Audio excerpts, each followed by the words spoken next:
Il était question pour nous, membres de la DEFCO, c'est-à-dire les dirigeants des clubs, de lever une option par rapport à ce que nous avons lu sur les réseaux sociaux, c'est-à-dire le calendrier et le format tel que publié par le CONOR.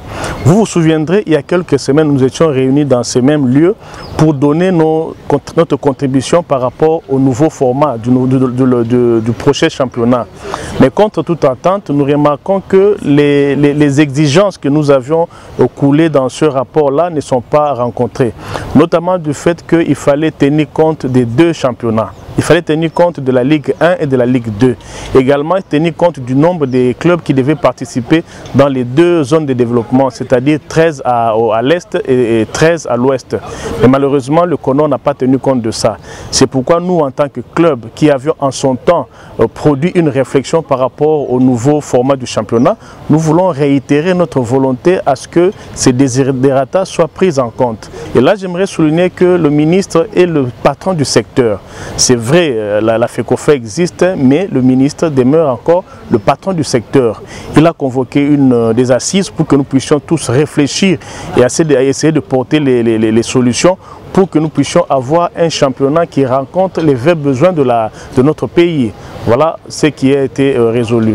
Les clubs vont participer à cette réunion que le ministre a convoquée, d'abord par respect et ensuite parce qu'il y a encore des problèmes sur lesquels il faudrait que les solutions soient trouvées. Aujourd'hui, vous savez un peu dans quelle situation nous nous trouvons, où le championnat n'existe plus depuis plus d'une année maintenant, où notre pays ne sait plus faire plaisir à ses compatriotes comme dans le temps. Il n'est pas question de considérer que d'un côté, il y a ceux qui doivent donner des dictats et de l'autre côté, il y a ceux qui doivent obéir comme des robots. Il faut absolument qu'il y ait une concertation, un apport de tout un chacun pour avoir un championnat avec un format qui soit accepté de tous.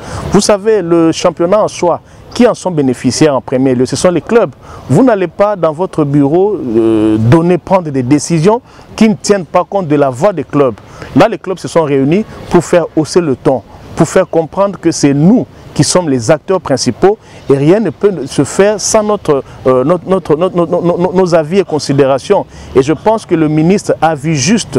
Il n'est pas le temps ce n'est plus l'occasion d'engager un bras de fer inutile. Il faut s'asseoir, trouver un championnat qui soit accepté par tout le monde.